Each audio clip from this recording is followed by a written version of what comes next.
I got to move this mic right here. I don't think you should do that in the middle of a recording. It probably sounds better now. Okay, go ahead. This is cool, Danielle. I know, this is really cool. Hi, guys, and welcome to Fireside Chat with the Johnstons. I'm Danielle. And I'm Justin. And we are here with part 2 today of Tough Love, how to handle late payments and overdue accounts. Tough love. But just being consistent. That's what it is. Yeah. Yeah. Okay. Yeah. The people who pay you. So this episode's done. That was easy. Tell them to be consistent. Done. All right, guys. Well, we start every episode of Fireside Chat off with good news. So, Justin, do you have good news today? Yes. My good news is my son, who is in the military, active duty right now, Air Force, is coming to visit us for Christmas. So I'm pretty excited. How long has it been now? You're good with all the dates and stuff. Yeah, he left in March, so hasn't been that long. It's been a little while. Justin's son, this one, Yeah. He's been to like a Next Gen conference before, so some of you guys might actually know him. And he's coached at the gym. He was like favorite coach of the ninjas and a whole bunch of our mini prep team kids. But he is like, I would call him mini Justin, but he is taller and maybe buffer now. I don't know. Well, Justin, he gets a little more time to work out than you do these days. He works out a lot, yeah. But yeah, I used to call him mini Justin because he's literally an identical version, but with red hair. With red hair? Yeah. Yeah. So, yeah, great. So my good news would be that we had our first competition. I had taken one team a few weeks ago, but our first competition with the majority of our program, all but our novice teams.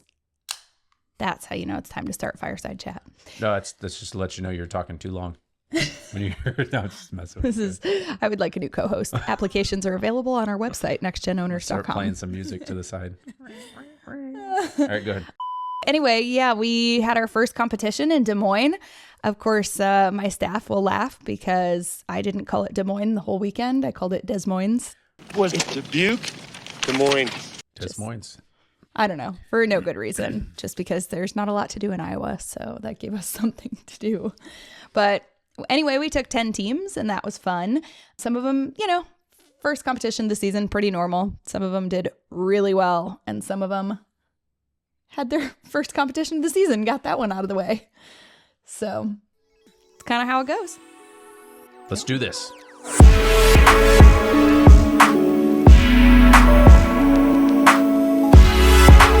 Last week, we talked a lot about tough love when it comes to handling overdue payments. We talked about why people's payments go overdue. And guys, if you think it's because parents just don't care and you're the last thing on their list, the last thing on their minds, that's not true for about 95% of people. I would venture to say even more, right? Oh, yeah. We also talked about how sometimes it is the fault of the gym owner or those collecting on those accounts, which even if it's somebody else in your gym, it's the fault of the gym owner. So today we're going to go over when do you stand firm on payments and when do you extend a little bit of grace? So let's jump into it. Okay, so let's talk about when to extend grace. So I think we talked about a little bit of this, though, was extraordinary circumstances. So I think we touched on that on the last episode. We did a little bit. So, if you're looking at when to extend grace, for example, we had a family in our gym and they had been in the gym since day one, right? Yeah. And they had this really extenuating circumstance where one of the parents was like tragically injured and was going to be in a hospital in Europe for like a long time and then finally came back over and just wasn't able to work for kind of a long time while there was a recovery. This family had always been super consistent on their payments. They had never, had any issues with anything. Should we extend grace in that situation? Yeah. Thank you for slurping. That was actually a moment, Justin. That's Coca-Cola right there. They don't pay us. I know, but you got to do that. That was at the end. Okay, keep going. That was cola. Here's the deal, though. Men are not allowed to slurp. You must pour the liquid into your mouth, including off of a spoon. It must be dropped in. Literally, we were watching what show last night? Empress? And Danielle, the Empress, and Danielle was like, do you see how she's not slurping? She literally was bringing it to her lips and like pouring it in her mouth. That's not human, though. That's not even proper. If your Royal Highness can do it, you can do it, Justin. Did you see how long it took her to eat? I don't even think she got anything in her mouth. Like, honestly, I think it was fake. I don't even think she was actually putting stuff in her mouth. You know what's funny? I was just listening to Let's Talk to Your podcast this morning, and Jason was talking about how he did a survey and people didn't like his rabbit trails and tangents. Like, not people, a person mentioned they didn't like it. Yeah. And he talked about it. And I'm like, we should never do a survey for Fireside Chat ever. So if you're a slurper out there, you are normal. You are the top percentile of people. The non-slurpers, I hate the slurpers. I don't even think that's robotic. That's robotic. No, it's Slurping was made to keep from dribbling down your beard. So for a man, you don't want to you don't want to go all over your shirt and stuff. No, you must slurp. Oh my God, that makes perfect sense. I mean, it's built into it. Why do you think we have straws? You must slurp. Maybe that's it. I need to start using straws for everything. Could you please? I'm going to buy you a Stanley. Oh no. Actually, I don't need to buy it. I don't need to buy you a Stanley because I bought this cup at Aldi that has the Aldi logo on it. And Justin's like, this cup is stupid. Why did you buy this cup? And then like 2 days later, he's like, I love this cup. It fits a whole can of Coca-Cola in it. I know, and it keeps it cold for a long time, but okay. It's just off my most hated aisle of Aldi's. The aisle of shame. Yeah, it's the best aisle. All right, let's get back to this. Okay. Extraordinary circumstances. We're going to start again with that part where we talk about when to extend grace. Yeah. So again, if you have a family who's been super consistent for a long period of time, I'm not even talking about the feeling that like they're loyal to the gym, but like these people have never had an issue and now all of a sudden there's an extenuating circumstance. Like give them grace, but make sure that you have some things in place. Are you going to expect payment in the end? They need to know that right from the beginning, right? Are you just saying, hey, I am going to scholarship this kid for a period of time, or hey, we can put you out on a loan or extend some credit for this period of time. But boy, you better be in a great financial position for the gym. At our January conference in Vegas, I'm going to be teaching about All-Star budgeting and your end of season budgeting for those like events like All-Star Worlds and Summit. The biggest thing on there is you have to be in a good financial position because if somebody were to pay late or not at all, like your budget cannot be built down to 138 kids. And if 137 pay me, I'm in trouble.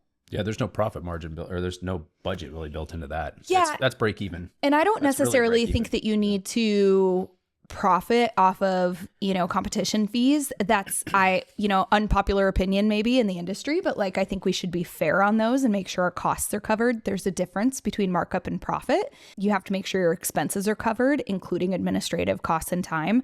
However, you also have to make sure that if you have a margin of error of one or two kids that either quit or didn't pay or something like that, you can still make the payment as the gym owner. Right. So when we're talking about these extraordinary life circumstances, it can only work that you're extending that grace if you have set clear boundaries, you have it in writing with the parents what the expectation is. And I get it, that's awkward for them to be in this really tough position and you're like, but you will have to pay. And it doesn't mean you're like, hey, I'm going to write this down as we talk about it. It's, hey, I'm going to send you an email after this conversation. Right. Just kind of summarizing what you said, because here's the problem. There's so many times that you're talking with somebody and it's kind of like a man and a woman. She can explain something to me and I will mansplain it back to her, but it's not going to be the same. It cannot, I say it cannot. A lot of times it's not what she said is not what I heard. And so in a conversation like that, they could have understood it a different way. And so as you formulate it and send them an email saying, hey, here's what we described today. Here's the process forward. There might be some stuff that they didn't think was going to happen. So anyways, Justin doesn't know what. Am I not correct on that? I'm pretty correct on that. You're correct that you mansplain things. I don't know if you know what that means. No, I know. It's a negative thing, but people are understanding. They understand what I mean. I meant not to say that, but I said it just for fun. Perfect. So yeah, just make sure that things are clear. And the big thing is when you send that email to somebody that says, hey, I want to make sure that we are on the same page with everything. I'm going to send you an email, summarizing what we talked about. If you could just take a look and make sure I didn't miss anything or that everything I have in there is accurate, right? You're kind of covering yourself and using correct verbiage, even in those emotional moments of like, I understand that someone died or someone lost their job or was laid off or whatever this extraordinary circumstances, you're using cautious language. right? Yeah. You're not telling somebody you don't have to make this payment. Instead, maybe you're using verbiage like, we're going to be able to put some credit on your account temporarily until you're able to pay that back. Or we can loan out this month of tuition, but then you'd have to just pay it back by this date or whatever. And here's how we'll do that. Yep. Yeah. And so we'll get into the details of like the ways when you do need to extend grace. We'll get into those details. I'm not saying it never happens, and I'm not saying I've never done it. It just needs to be done correctly. People like options. When they have no options, it's when life is terrible. I call options the spice of life. So Oh, do you? I do. I say that a lot. Yeah. Okay. It is the spice of life. When you have no options, it's, there's no, Yeah. life isn't fun. So, Well, I will say this. So the next section we're going to get into is when do you stand firm on those payments? And people who need options every month are not people who should be getting options. no. Right? So like, when do you stand firm? When someone is late every single month, when someone pays the late fee and they end up paying an extra $240 for the year, or it has to be something factually based, because it's not really your job to determine if somebody is good with money or irresponsible, because you don't really know. Are they supporting a parent who's in a nursing home? Are they you don't know what their expenses are. So Yeah. Options are for people that have exigent circumstances or extraordinary circumstances. Right. Those are where the options are used. options are not for people who clearly cannot afford the service right from day one. Right. Honestly, you're putting them in a poor position by taking them on and giving, in a sense, an empty promise that you'll help them figure out how to afford it. If somebody can't afford it, there are other options, guys. This is cheer is not an option for people that can't afford it. Right. Cheer is not at the bottom of the price range of sports to do. Right. When you have to pay $87 and you get a whole season or a whole time frame of people playing AYSO soccer and all these other things, they can do that. I think soccer is even more expensive than that. But we're talking, community center type sports. Yeah. There's a lot of other options, and it doesn't have to be cheer. But realistically, a kid can learn confidence. They can learn tumbling. They can learn stunting, and they can do all of those things through camps and clinics and classes at your gym. And you're not taking away their ability to make friends and have mentors and all these good things, the great benefits of cheer Come in to life. birthday parties. There's so many opportunities at your gym. I'm not saying that competitive cheerleading isn't amazing for kids. It totally is, but it doesn't take away the opportunity to get those benefits just because they can't afford competitive cheerleading. You and I both know the benefits of being in all-star cheer. Right. It's incredible, but not every kid has to do it. Right. And we all want them to, but at the same time, not every kid has to do those. So, and that's why it's also important to be able to build those funnels into your program, the fundamentals, the novice, the prep, because there will be a price point that everybody can afford, whether it's recreational or maybe it's novice or prep. If you have your prices built correctly, people, as they advance in their careers or they develop greater income resources, they can move along and cheer at their pace. one of the big things that we push in the academy is getting your gym to the point where it is profitable, it is well run, and does have all of these different, revenue systems working towards the gym. And then you can be charitable. Yeah. You can be more charitable at that moment. You can decide, hey, I've got an account set aside just for this many students that I can help and assist in their payments so that they can enjoy the sport that I love. Right. But you can do it in a fair way. But you can do, and you definitely. So that it's not based off of feelings and favorites and stuff like that. Yeah. Another time that you need to stand firm on payments, when you have brand new athletes, people who are walking in your door from day one saying they can't afford it, or people who want to do elite cheerleading, but they can't afford it. I'm just going to be honest, you guys, you cannot be scholarshiping brand new athletes. You are good coaches. You don't need that one athlete on your team to make your team win. One athlete should never make a team win. Be a better coach. That one boy should not make people win. Be a better coach. But we need him. We need that one person. Yeah. To make the group. I get it. It's hard if you have one boy and you now have to do, level 3-4 co-ed stunting and your one boy is not quite ready for that yet. I totally understand the challenges that you will face. I empathize with them very much. At the same time, be a good coach. Train your athletes well, because one athlete should not make the difference between a winning team and a losing team.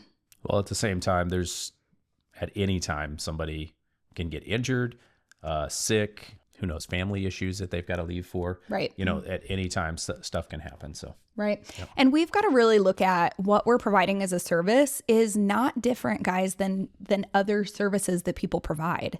Like if you don't pay Netflix or your card gets declined, you don't have Netflix anymore.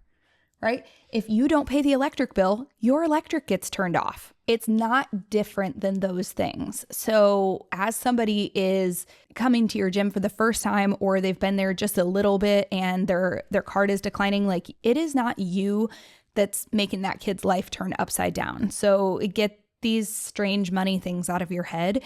Honestly, guys, it's on their parents, and you can't control what their parents are choosing to spend money on and what their decisions are. All you can do is be a good coach for the time that you have that athlete and try to make a big impact in that kid's life. There are charitable programs. There are counselors at schools. There are backpack programs and lunch programs that are designed to help those families. Your gym is likely not designed to help those families in the same way that things that are government funded can. Yeah, Big Brothers Big Sisters, that was a big one. Mm-hmm. They actually have sponsored some kids at our gym as well. They have. Yeah, good. There's good business companies out there that help out. So charitable. Yep. Yeah, absolutely. So practical tips for standing firm. It's important that you communicate the expectations with people. One of the things, when I'm working on this budgeting session that I'm going to be teaching at conference, like people need to know what prices they're going to expect from day one. You can't all of a sudden throw out to them that you're going to get end of season practice wear and that it's going to cost another $125, but they didn't know about it at the beginning. Like you're just going to have to make sure that any additional dollars that are coming out were either listed in your packet somehow and clarified to parents, or you've got another option for people to rent it or borrow it from someone else or something. Right. Don't let them go overdue and then create some unrealistic plan that they can't stick to. I've seen a lot of gym owners over the years say, okay, well, I'm working with this parent. They owe me $3,000. And so I need $1,000 a month paid or they can't continue. Like, guys, they couldn't afford $300 in the first place. And now you're expecting them to pay $300 plus $1,000. Well, and it took them months and months and months to get to that point where they owed that much. Right. And now they need to pay it all back right away. Yeah. Yeah. Realistically, like you cannot set up a written payment plan that the other person isn't bought into. No matter how much they want to make that payment, they probably can't. So allowing people to get too far behind in the first place is a mistake gym owners make, but then expecting that it's going to get all paid in full all at once is another mistake. So one of the things to look at when somebody is behind that kind of money is to really understand that that's probably going to have to be written off. And the only thing that you can do is try to limit the amount that is going to be written off. So maybe instead of $3,000 that we can get them down to $2,500. You can gain that much. Right. But honestly, it's a system issue in the gym that needs to be taken care of. Mm-hmm. And it's not really an issue with the person that's paying at that moment. So you have to fix that at the beginning so it doesn't get to that point. Because if multiple people owed you $3,000 in your gym, I don't know if you'd have a gym. I know a lot of gyms that have multiple people that owe $3,000 or more. Right. It doesn't work, and guys. They're doing really well, huh? Yeah. No, typically no. Yeah. But also, you can't write off that money and then continue to have the same problems with the same people over and over. If something gets written off in my gym, it's because one, we made a mistake because we didn't collect it in the first place when it should have been collected. And number two, it's that person's probably not in my gym anymore. Right? Like I'm not writing something off if that person's in my gym. And this kind of goes to my last point when it comes to administrative stuff.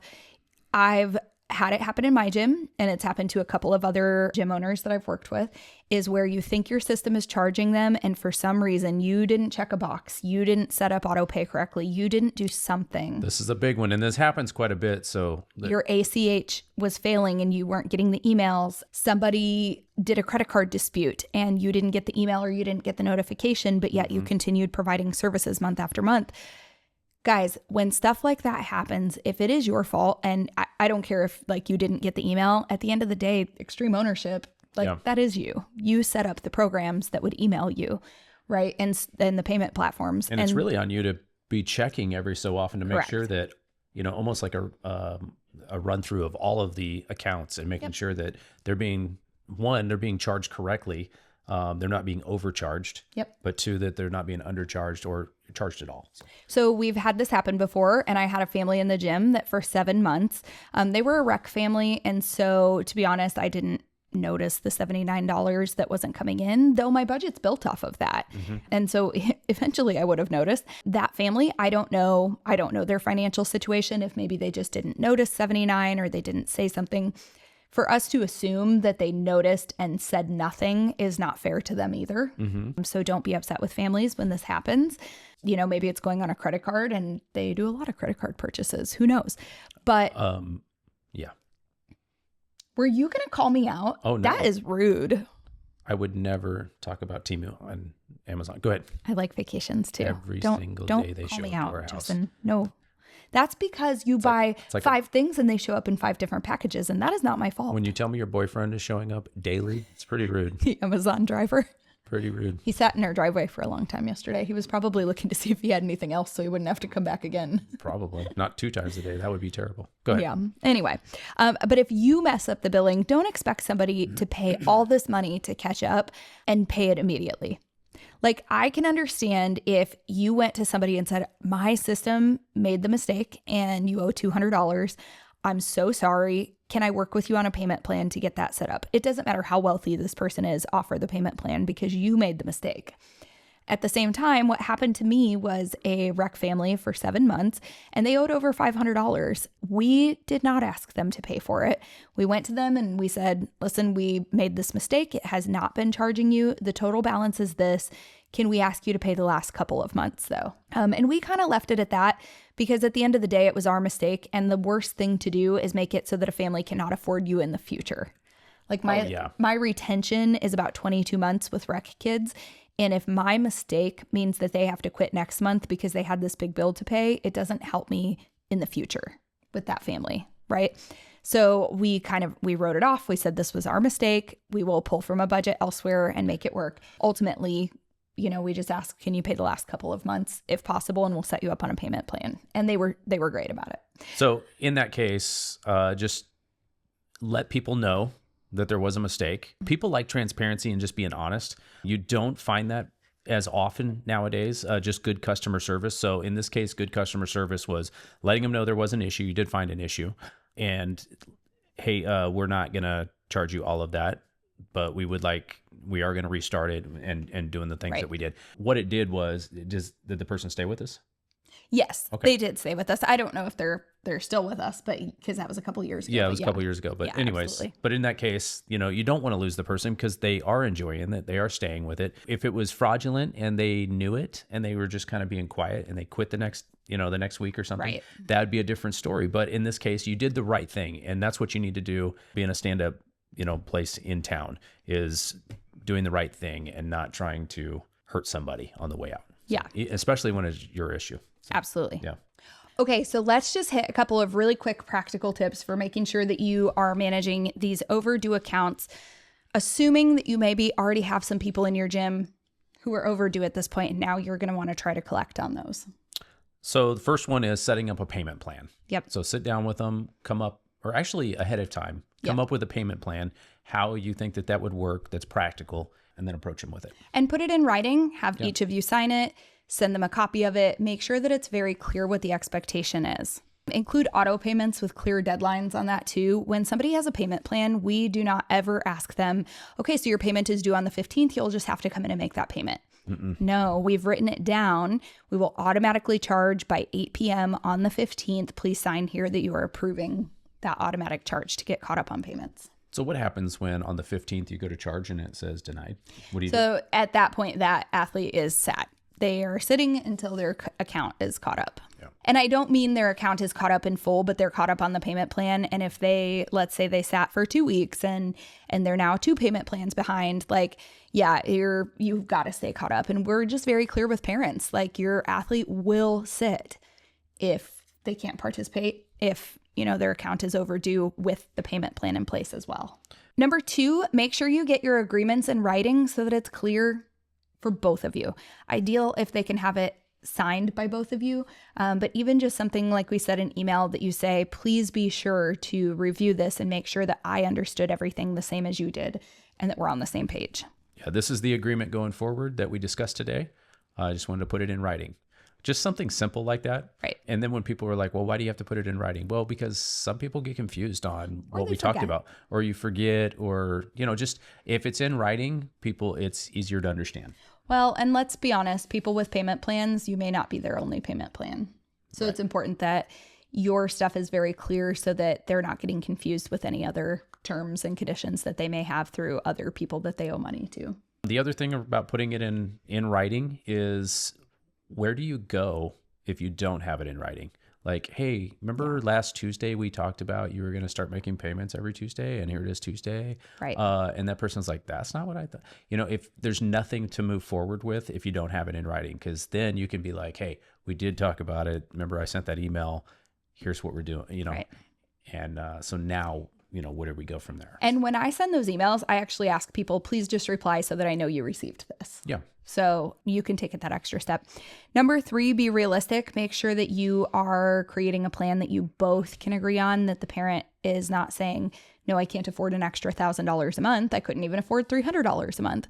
So make sure that it's realistic and that you're both bought into that. Number 4 is creating accountability with your staff when it comes to payments. So if you have staff who are in charge of collecting payments, like I'm not the person hitting auto charge every month. I'm not the one who is going after expired credit cards, or if a card doesn't go through, my staff is in charge of that. But they need accountability as well to make sure that, Lexi didn't think Gabby did it and Gabby didn't think Melanie did it. Like it doesn't work. At the end of the day, you as the owner are the ultimate person responsible for that. So you need accountability over your staff to make sure, hey, I just need to know when is the final payment collected, how many people were dropped because of non-payment, etc. I have a situation with my staff. If there is any competitive athlete who is still overdue as of the 9th of the month, because on the 10th they get dropped, if there's any athlete still overdue on the 9th, they notify me directly so that I can reach out to those parents and let them know that they will be sitting on the 10th. Because obviously that affects the whole team at that point. Right. And embarrassing for the kid. Yeah. And it's nice that the parents know ahead of time. No surprises like that. And that's after they've received 5 emails, 5 text messages, and 5 phone calls over the course of those 9 days. So, but sometimes the owner has to get involved. It's not ideal. It's not a great scalable situation, but you as the owner need to know that your staff is going to notify you by this date. Because the last thing you want is you go register for a competition on the 21st and then your staff's like, oh yeah, this kid's still overdue, right? And that should have been dealt with 10 days ago. Yep. Number 5, our final one here. I do not care what the internet tells you. There's lots of bad advice out there in these Facebook groups. Do not take somebody to collections or small claims court. Don't do it. It's not worth it. Ultimately, this could have been resolved early on when the person was 1 month overdue, when they were 6 weeks overdue. You should have been dealing with it then, way before they were $3,000 overdue. Nobody becomes $3,000 overdue overnight. Nope. Okay. And people that go overdue to those amounts typically do it in many, many different areas, as many areas as they can. Even when you take people to court like that, I'm just being very honest on this stuff, transparent. You take people to court on that, you're lucky to get any of your money for a long, long time. And the amount of effort and time that you spend doing all of that is not worth it. Well, we had renters once who were they ended up filing, they were way overdue with us. I don't know that we ever really got paid. And then we got a notification saying that they were filing for bankruptcy. Like there were probably a whole lot of people who didn't get paid. Yeah. At that point. Guys, this is just not what we do in kids sports. If it wasn't important to you that they were overdue 30 days in or 60 days in, then you should not have allowed it to go as far as it did, to the point where you now think that you need to go take them to small claims court. It should have been more important to you when they were 30 days overdue, because that's when it could have been most easily corrected. In my gym, nobody has a balance. These extraordinary circumstances happen once every few years. Anything else, nobody has a balance past the 10th because they've been dropped from classes. If we were to have a competitive kid who's been with us forever, that's an extraordinary circumstance that now we reach out to the parents and say, what's happening here? And it's very rare. Did you start out like that though? Yes. Yes, but I'm a unicorn in the industry. Like nobody starts out that way, but did we? Yeah, I've never let people go overdue. Like we had one family, and I wrote this in a blog a couple weeks ago, one family that's like, I get paid the 16th. Can I make payments on the 16th?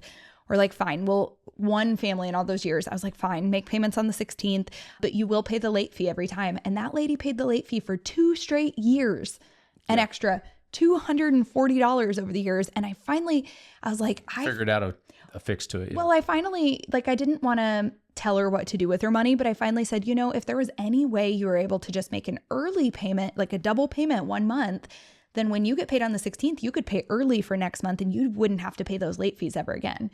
And she was like, oh my gosh, that's a good idea. I'm like, I don't want to tell people how to use their money, but like, man, some people just aren't good with it. So Absolutely. yeah, I get it. Most people they lead with their hearts in the business. I've never really done that when it comes to payments because we've always been pretty good at budgeting, to the dollar. I expect X number of dollars to come in order to have this amount of output and this amount of staff and resources. Well, and it's just one of those things. Not everybody's going to be your client. Sure. And you just knowing that from the beginning, even though it hurts sometimes because you really, really love that kid and you want that kid to be there, but their parents are just not good with money. And it's just like, it hurts. But at the same time, just to know that, there are other sports out there for them. Right. And it may not be all-star cheer. So. Yeah. Or the timing is just not right for them to be in an activity like this. Yeah. In conclusion, like, this does not mean that you can't ever help people in your gym. It just means you need to have very clear boundaries on when you're helping people in your gym. You need to have clear systems in place. And my gosh, if you make the mistake, which I'm telling you, anybody with $3,000 overdue accounts, you are the problem owner, like you are the problem. But like, when these things happen, you've got to get them cleared up and make sure they don't happen again in the future. It is not your job to fix every athlete's financial situation. Because when you invest that much time and energy and you're going to small claims court, think about the kind of athletes that you're neglecting. Yeah. Because you're so focused on the ones that these people owe burn me. you. I'm chasing them. I'm going to chase them. I'm going to prove a point. Yeah. And the only thing you do is hurt yourself and your business. Right. So think of what more important things you could be doing with that time and energy and money, because you have to pay up front until you get anything paid to you. So the best thing you could do for your business in this case is systemize it and follow the system and don't deviate from it, because one day you may be sitting in court. Right. And they're going to be like, well, how come you deviated for this person? And then why did you do it different over here? Even though these are your systems, but you're deviating all the time. Yeah. Extraordinary circumstances is different, but on a consistent basis is not. So, and if you have a system, if you have $12,000 in overdue accounts right now, I'm not telling you don't try to get the money. Like you should let people know you're overdue. I'd like to set up a payment plan with you, etc. But the most important thing you can do is stop continuing with overdue accounts. Yep. Right? Cut that. Cut that now. Yep. Stop continuing with it. Make sure that people are paying. Do your best to collect on that money, and then get with your CPA and say, we need to write this off as uncollected money and services rendered. So that at minimum you can get, the tax benefit of that. Yep. A loss. Yeah. Yeah. All right, guys. Well, thanks so much for joining us with our new set. Yes. Our new studio. I didn't even talk about that. Yeah. I was just so excited. Cool new LED stuff. We look so cool now. We look cooler than Dan. What? Bro, what are you talking about, man? Our fake plants that never die. They're never going to die. Yeah. They're only going to die if they fall over. And then I just have to fluff them back up. But we actually have to dust them and stuff. It's going to be crazy. That's a lot of work. Yeah. All right, guys. Well, thanks for joining us on this episode of Fireside Chat with the Johnstons. And we will see you next time. Yeah. I'm going to start drinking soup with my straw now. It's going to be great. I hope you do. Yeah, it's going to be great. It will sound a lot better. All right. Ciao.